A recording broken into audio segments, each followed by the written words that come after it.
And the world was ahead of us, and I'm so excited for you because you have great things ahead of you. But one of the things that I have a 19-year-old nephew who's off to college or off to trade school next year, and he's very excited about it. But one of the things I worry about is the cost of that trade school for him. And his sister, who's going to university next year, and his cousin, who's off at Virginia Tech. The cost of college universities are going up so high that the financial interests of the next generation are burdened before they even get off the block. You know, you and I, we have mortgages on our homes. These people are signing mortgages for their college educations. So they're going to come out with a double whammy. They're going to come out with a double whammy because they're going to be living with Dad for a while, which isn't such a bad thing.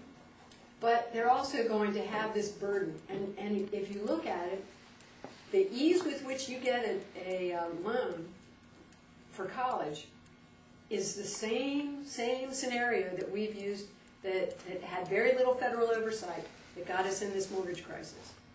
So there is a proper role for the federal government. And we have to make sure that the federal government understands the regulatory responsibilities so that, in essence, we protect ourselves. You know, when you bought a house, Bobby, you said, I promised to pay, and they wanted to see how much you earned. What did your first house cost you? Let's see, somewhere around 25,000. 25,000. More than that. And you probably had a lot in savings anyway before you got to... I got mine on the GI Bill of Rights. The GI Bill of Rights. That's a great example of another thing that both John McCain and George Bush and Roscoe Bartlett agreed. They want to make it harder for our veterans to get to the next level. They say, we don't want to incentivize people from getting out of the military. After we put them in this crazy war where they've performed heroically, we won't give them the right pay. We don't keep their families covered for health insurance. When they get out, we want to make it harder for them to get better training. We don't even have a calculation on what the cost will be for their medical and continuing care. You know, we know that there's about 4,100 who've died there. We know that almost as many died in the surge period as before the surge. We know that there's a town full of people, about 30-some thousand, who have been injured with a varying degree of severity. They've lost limbs, they've lost eyes, they've lost their hearing, they've had concussions. And we know that these concussive injuries are probably the silent injury that we don't know how to deal with.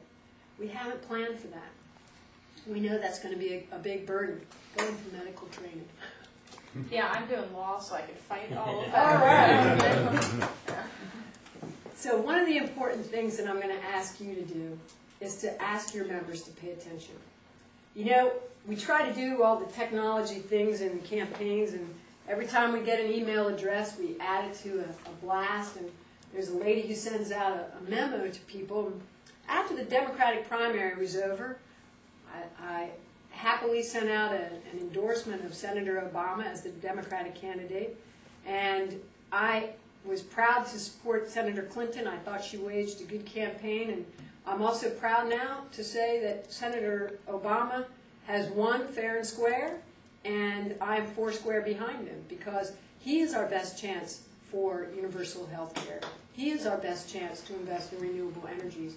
He is our best chance to negotiate with international commitment to have level playing fields for our workers and level playing fields for our environmental protections.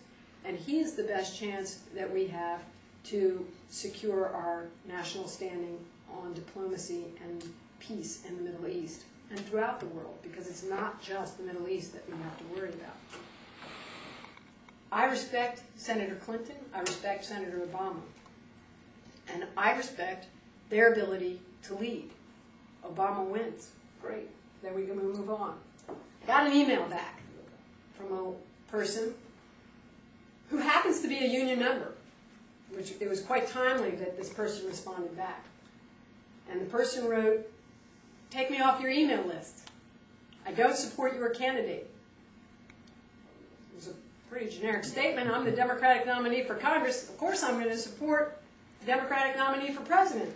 We have more in common Then we have separate. I asked a simple question, 2 questions actually. Are you a union member? I could tell from the tagline that the person was. And then I thought hard about the next question, and I said, what's the most important issue to you in the campaign? I hear it all the time. What are you going to do about gas prices? What are you going to do about the cost of college education? What are you going to do about the cost of food? What are you going to do about the war in Iraq?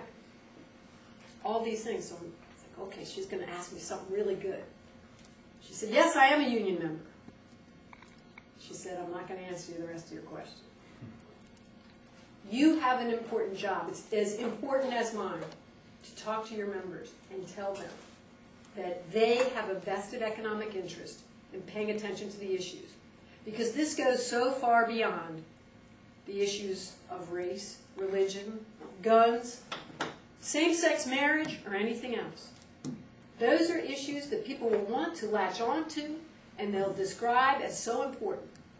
Well, they're important, but they're not vital to our personal security and safety.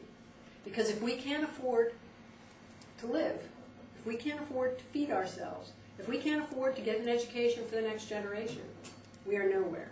We will be falling back in the international community, and we are the best, we are the brightest, we are the strongest, we are the hardest working. So it's your job to help me, and I need your help to do it. I brought these little green bracelets, and they have a simple message on it. Green, you got that part. They say work hard.